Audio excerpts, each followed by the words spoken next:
Anime fans அனைவருக்கும் வணக்கம். So இன்னைக்கு நம்ம மார்ஷல் யூனிவர்ஸ் சீசன் 5 எபிசோட் 7 தான் பார்க்க போகிறோம். போன எபிசோட் எங்கே முடிஞ்சிருக்கோம்? அந்த ஒரு மரத்தை தேடி வந்திருப்பான் இல்லையா, அங்கே தான் முடிஞ்சிருக்கோம். இந்த ஒரு மரம் பார்த்தீங்கன்னா இவனுக்கு எதிர்க்க தான் இருக்கு, ஆனாலும் இவனால் போய் எடுக்க முடியல. காரணம் என்ன அப்படின்னு பார்த்தீங்கன்னா, இந்த ஒரு மரத்துக்கு கான்ஷியஸ்னஸ் அப்படிங்கிறது இருக்கு, யாரையுமே பக்கத்தில் வரவே விட மாட்டேங்குது. இவனுமே இவனுக்கு தெரிஞ்ச வித்தைகள் எல்லாத்தையுமே பயன்படுத்தி பார்க்குறான், எப்படியோ பண்ணி பார்க்குறான். ஆனாலும் அந்த மரம் பார்த்தீங்கன்னா அவனை விடவே மாட்டுது, அட்டாக் பண்ணிக்கிட்டே இருக்கு. ஒரு பாயிண்ட்ல பக்கத்தில் போய் கிட்டத்தட்ட அந்த ராக்கை தொட போகிறான்ப்பா. அப்போ அவனை இழுத்து தூக்கி போட்டுருமா. ஆடா என்னடா இது இந்த மரம் இப்படி பண்ணுதுன்னு சொல்லிட்டு யோசிச்சுக்கிட்டு இருக்கும்போது அந்த டிமானிக் கிளானை சேர்ந்தவனா அந்த இடத்துக்கு வந்துடுறான். இப்போ வந்தவங்கிட்ட நம்ம ஹீரோ பார்த்தீங்கன்னா மரியாதை கொடுத்து பேசுகிறான்ப்பா. அவன் என்ன சொல்கிறான், உன்ன மாதிரி தான் நானும் ட்ரெஷர் ஹண்ட் பண்ணுறதுக்காக வந்திருக்கேன் அப்படிங்கிறான். அவன் என்ன தெரியுமா சொல்கிறான், எது நீ நானும் ஒன்றா, இந்த பேர் இந்த இடமே எங்கள் கிளானுக்கு சொந்தம் சரியா, அந்த மரமும் எங்களோடைய தான் அப்படிங்கிறான். நம்ம ஹீரோ அப்படியே நக்கால திரும்பி பார்க்குறான். பார்த்துட்டு அந்த மரத்தில் உங்கள் கிளான் பேர்லாம் எதுவுமே எழுதலையே அப்படிங்கிறான். வந்தவனுக்கு எப்படி இருக்கும் யோசிச்சு பாருங்க. கடுப்பு, வெறுப்பு, கோவம் எல்லாத்தையும் ஒரே டைமில் ஒருத்தனால கொடுக்க முடியும்னா அது இவனால் மட்டும்தான். இப்போ பாயப்பிள்ளைக்கு பிபி உச்சத்துக்கே போயிடுச்சு, சண்டை போட ஆரம்பிக்கிறான். ரெண்டு பேருக்குள்ள வெறித்தனமான சண்டை போகுது. அவன் என்னென்னமோ பண்ணி அட்டாக் பண்ணிக்கிட்டே இருக்கான். இந்த பாயப்பிள்ளை எதுத்தாவது சண்டை போனோம்ல, அவன் பாட்டுக்கு மூவ் பண்ணிக்கிட்டே போய்கிட்டு இருக்கான். ஸோ ஒரு கட்டத்தில் என்ன ஆகுது, இவங்களோட பிளேசஸ் அப்படிங்கிறது பார்த்தீங்கன்னா ஸ்விட்ச் ஆகுது. முன்னாடி இருக்கவன் பின்னாடியும், பின்னாடி இருக்கவன் முன்னாடியும் வந்துடுறான். அவன் உடனே என்ன சொல்கிறான், இந்த ஒரு மரத்தை நான் எடுத்துக்கிறேன் அப்படிங்கிறான்.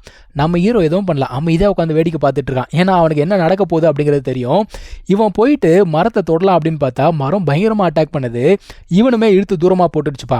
அந்த சான்ஸை யூஸ் பண்ணி இவன் என்ன பண்ணுறான்னா வேகமாக உள்ளுக்குள்ளே போயிட்டு ஒரு க்ளோன் டெக்னிக் மாதிரி யூஸ் பண்ணுவான் இல்லையா, அந்த ஒரு டெக்னிக்கை யூஸ் பண்ணி கரெக்டாக அந்த மரத்துக்கிட்ட போய் ஒரு ஸ்டோன் இருக்குது, அந்த ஸ்டோனை தொட்ட உடனே மொத்த மரமும் அப்படியே சுருங்கி ஒரு ஸ்டோனாக மாறிடுதுப்பா. அதான் இவன் சொல்கிறான், இந்த மரத்தை எனக்கு கொடுத்ததுக்கு ரொம்ப நன்றி அப்படிங்கிறான். வந்தவனுக்கு எவ்வளோ காண்டாக இருக்கும். மறுபடியும் என்ன பண்ணுறான்னா, ஒழுங்கு மரியாதை எங்களோட பொருளை திரும்ப கொடுறான்னு சொல்லிட்டு சண்டை போட ஆரம்பிக்கிறான். இதில் எங்கடா உங்கள் பேர் எழுதியிருக்கு? ஸோ இப்படியே சண்டை போட்டுருந்தா வேலைக்கு ஆகாது, மற்ற ஆட்கள்லாம் வந்துருவாங்க, எப்படியாவது இங்கேருந்து போகணும்னு சொல்லிட்டு யோசிக்கிறான். இவன் என்ன பண்ணுறான், அந்த பிளட் டீமன் பப்பட் இருக்குல்ல, அதை யூஸ் பண்ண உடனே அது ஜம்ப் பண்ணி போய் ஓங்கி ஒரு அடி அடிக்குது பாருங்க, பாயபுள்ள நாக் அவுட். இதாண்டா சான்ஸ், எஸ்கேப் ஆகுறான்னு சொல்லிட்டு இங்கேருந்து அவன் பாட்டுக்கு ஓடி போகிறான்ப்பா. போகிற வழியில் மற்ற ரெண்டு பேருமே வந்துடுறாங்க. என்னடா நீங்கள் எப்படி இங்கே வந்தீங்க அப்படின்னு கேட்கும்பொழுது அந்த பொண்ணு பார்த்தீங்கன்னா யார்கிட்டையுமே மாட்டாமல் வேற வழியில் நம்ம பிரின்ஸை கூப்பிட்டு வந்திருக்கா. அவளுக்கு எப்படி அந்த வழியெல்லாம் தெரியும்? இருந்தாலுமே என்னென்னமோ சொல்லி சமாளிக்கிறாப்பா. அந்த இடத்துக்கு அந்த டிமானிக் ராக் கிளானை சேர்ந்தவங்களும் வந்துடுறாங்க. ஸோ லிங்காங் என்ன பண்ணுறான்னா அங்கே இருக்கக்கூடிய ஒரு செவரை அட்டாக் பண்ணுறான். ஒரு புகை மூட்டம் அப்படிங்கிறது உருவாகுது. இந்த சான்ஸை யூஸ் பண்ணி இவங்க என்ன பண்ணுறாங்கன்னா ஒரு வழியில் ஓட ஆரம்பிக்கிறாங்க. அந்த பொண்ணு தான் கூப்பிட்டு போகிறா. ஒரு இடத்துக்கு போன உடனே அந்த இடத்துல நிறைய சிலைகள் அப்படிங்கிறது இருக்குது. அதை பார்த்தோன்னே இவனுக்கு ஏதோ ஒரு ஃபெமிலியராக இருக்குது. அந்த சிலையோட நெத்திலெல்லாம் பார்த்தீங்கன்னா ஒரு சாவி மாதிரி வரைஞ்சிருக்கு. இப்போ இவங்க அப்படியே உள்ளுக்குள்ளே நடந்து போகிறாங்க. போன உடனே அங்கே ஒரு போடியம் மாதிரி இருக்குது. அந்த போடியத்தில் நிறைய மந்திர எழுத்துக்கள்லாம் இருக்குது. இவன் என்ன பண்ணுறான்னா இவனோட எனர்ஜி அப்படிங்கிறத யூஸ் பண்ணி அதை ஓப்பன் பண்ணுறான். ஓப்பன் பண்ண கொஞ்ச நேரத்திலேயே ஒரு கீ அந்த இடத்துல ஃபார்ம் ஆகுது. இந்த பொண்ணுக்கு அந்த கீயை பற்றி நல்லாவே தெரிஞ்சிருக்கு. அவள் சொல்கிறா, இது சீக்ரெட் கீ அப்படிங்கிறா. உனக்கு எப்படிமா இதை பற்றிலாம் தெரியும் அப்படின்னா, இல்லை நான் ரூமர்ஸ் கேள்விப்பட்டிருக்கேன், இந்த ஒரு கீ அப்படிங்கிறத யூஸ் பண்ணி நிறைய ட்ரெஷர்ஸை நம்மளால் அடைய முடியும் அப்படின்னு சொல்லிக்கிட்டு இருக்கா. இப்போ இந்த கீயை எடுக்கலாமா வானாவான்னு சொல்லிட்டு நம்ம ஹீரோ யோசிச்சுட்டு இருக்கான். ஏன் அப்படின்னா, இவ்வளோ ப்ரெஷியஸான ஒரு கீயை இந்த இடத்துல வைக்க மாட்டாங்க, இவனுக்கு நல்லாவே தெரியும். ஸோ இது ஒரிஜினல் கீ கிடையாது, கண்டிப்பாக அது வேற ஒரு இடத்துல தான் இருக்கும்னு யோசிச்சுட்டு இருக்கான். அந்த டைமில் அங்கே அந்த டிமானிக் கிளானை சேர்ந்தவங்க வந்துடுறாங்க. அவன் என்ன சொல்கிறான், மற்ற கிளானை சேர்ந்தவங்களாம் இங்கே என்ன பண்ணுறீங்க அப்படின்னு சொல்லிட்டு கேட்குறான். ஏதோ இந்த இடத்துக்கு இவர் தான் ஓனர் மாதிரி. ஓ நீங்களும் கீயை தேடி தான் வந்தீங்களா அப்படிங்கிற மாதிரி நக்கலாக கேட்குறான். அப்போ நம்ம ஹீரோ பார்க்குறான், ஆஹா இங்கே நிறைய பேர் இருக்காங்க, இவங்க கூடலாம் சண்டை போட முடியாது, நம்ம கிளம்பி போயிடலாம் அப்படிங்கிறான். இப்போ ஆப்போசிட்ல இருந்து அடி வாங்கினால அவன் வரான். அந்த பயபுல என்ன சொல்லுது, இவனை விட்டுறாத, இவன் அந்த ட்ரீயை எடுத்துகிட்டு போயிட்டான் அப்படிங்கிறான். இப்போ இவனுக்கு சரியான கோவம். ஓ எங்கள் கிளானுடைய பொருட்கள்லாம் நீ எடுத்துகிட்டு போறியான்னு சொல்லிட்டு அட்டாக் பண்ணலான்னு பார்க்கும்பொழுது நம்ம ஹீரோ என்ன சொல்கிறான், தம்பி நீ ஏதாவது பண்ணன்னு வச்சுக்கோ, இந்த ஒரு கீயை நான் டிஸ்ட்ராய் பண்ணிவிடுவேன், இது உனக்கு வேணுமா வேணாவா அப்படிங்கிறான். சரிப்பா நான் எதுவும் பண்ணலை, நீ அந்த கீயை கொடுத்துரு, நீ இங்கேருந்து கிளம்பி போ அப்படிங்கிறான்.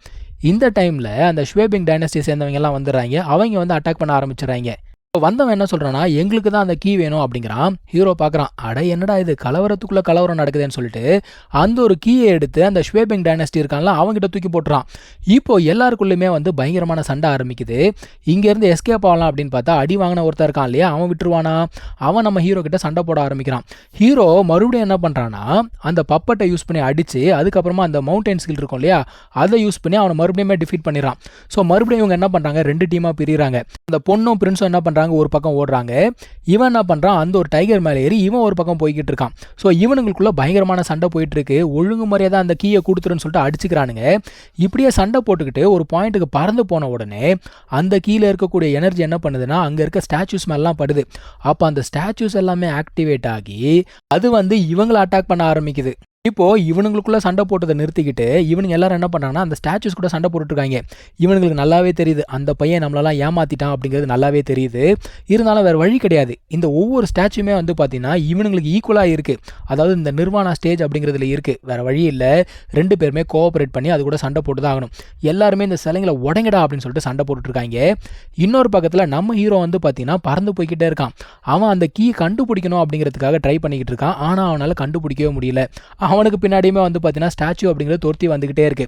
அப்போ அந்த ஷாவ்தியா இருக்குல்ல, அது என்ன சொல்லுது, ஏன்டா கவலைப்படுற, நான் உனக்கு ஹெல்ப் பண்ணுறேன் அப்படிங்குது. ஸோ அதால் வந்து பார்த்தீங்கன்னா இந்த ட்ரெஷர்ஸ் எல்லாத்தையுமே வந்து கண்டுபிடிக்க முடியும். சார் வந்து மோப்பம் பிடிச்ச எல்லாத்தையும் கண்டுபிடிச்சிருவாரு. இவன் இப்படியே பறந்து போய்கிட்டே இருக்கும்போது ஆப்போசிட்டில் வந்து பார்த்தீங்கன்னா ஒரு சிலை இருக்குது. இந்த சிலை மாதிரி அதுவுமே இருக்குது. இது என்ன சொல்லுது, அந்த சிலைக்குள்ளே தான்டா கீ இருக்குது, நேராக போ, அந்த ஒரு சிலையை உடை, உனக்கு கீ கிடச்சிரும் அப்படின்னு சொல்லிக்கிட்டு இருக்கு. ஸோ இந்த இடத்துல தான் இந்த ஒரு எபிசோட் அப்படிங்கிறது முடியுது. நம்ம அடுத்த எபிசோடில் மீட் பண்ணலாம். தேங்க்யூ ஸோ மச் ஃபார் வாட்சிங். Take care. பை.